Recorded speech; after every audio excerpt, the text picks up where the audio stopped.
जय श्री कृष्ण। ओम नमः शिवाय। सच्चे दरबार की जय। कैसे हो आप सभी। विश्वकर्मा समाज युवा मंच में आपका हार्दिक स्वागत है। मेरा नाम युधिष्ठिर है और जैसे कि हम लोगों ने एक बीड़ा उठाया, एक नियम बनाया कि हम लोग जो डिजिटली माध्यम से सबके साथ जुड़ने का प्रयास करेंगे, तो इसकी दिशा में पहला कदम उठाते हुए हमने कोशिश करी कि कुछ ना कुछ नॉलेजेबल चीजें, कुछ ज्ञानवर्धक चीजें भी हम लोग आपस में शेयर करेंगे।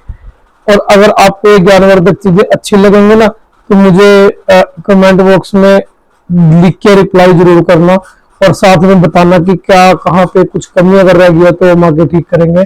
तो वो ज्ञानवर्धक चीज ये है कि हमने कुछ पढ़ के हमने कुछ यूट्यूब पर डालने का प्रयास किया, कोशिश करी, और उससे क्या होगा, हमारा मेरा खुद का जो ज्ञान बढ़ेगा, जो मेरी अपने प्रति नॉलेज है, ज्ञान बढ़ेगा। अगर आप सुनेंगे तो वो चीज अगर आप अपने घर पे किताब उठा के देखेंगे, सेम आपको ऐसी चीज मिलेगी।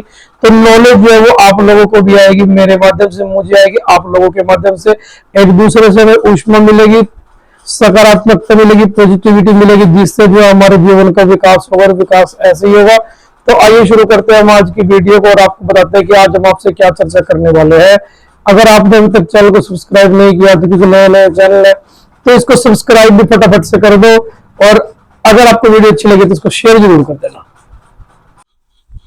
तो मित्रों, आज मैं आपको एक ऐसे संत के बारे में बताने वाला हूं जो तब के समय में अपने आप में विचित्र थे, या आप ये कहो कि तब के समय में टेक्नोलॉजी इतनी एडवांस थी कि उन्हें संतों का, गुरुओं का आशीर्वाद इस तरह से प्राप्त हुआ था।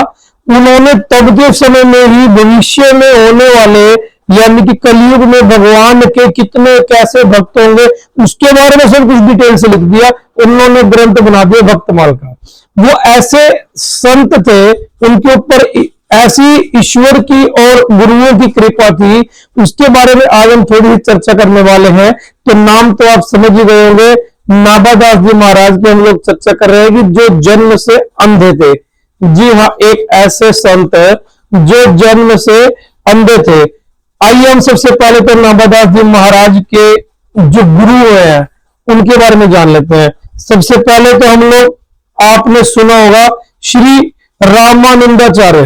रामानंदाचार्य जी जो थे उनके शिष्य थे अनंतानंदाचार्य, अनंत आनंदाचार्य। और अनंतानंदाचार्य जी के जो शिष्य थे वो थे कृष्णदास पयहारी जी।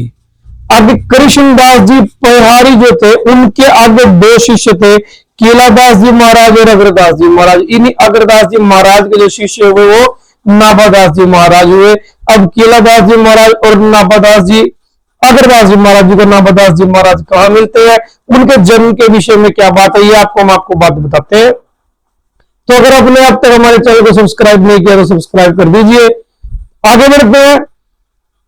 जो अग्रदास जी महाराज जी थे उन्होंने आशीर्वाद दिया था नाभादास जी महाराज जी ने, भविष्य में होने वाले कलयुग के अंदर जितने भी संत हुए, भगवान के भक्त हुए, सबको चित्र में पहले से ही लिख दिया था। लेकिन भक्तमाल के अंदर नाभादास जी महाराज ने अपने जीवन के संबंध में कुछ भी, किसी भी प्रकार से कुछ नहीं लिखा। अगर हम आपको ये कहें कि कोई और जो थे उन्होंने नाभादास जी महाराज के बारे में समाज को बताया है, वो थे प्रियदास जी महाराज। प्रियदास जी महाराज जी ने नाभादास जी महाराज जो उन्होंने अपना ग्रंथ लिखा है भक्तमाल, उसके ऊपर कवित्व छंद के माध्यम से उसके ऊपर जो है वो टिप्पणियां करी है, उसकी व्याख्या करी है कवित्व छंद के माध्यम से। और इन्हीं कवित्व छंदों में छंद नंबर 12 और 13 के अंदर उन्होंने नाभादास जी महाराज के जन्म के बारे में बताया।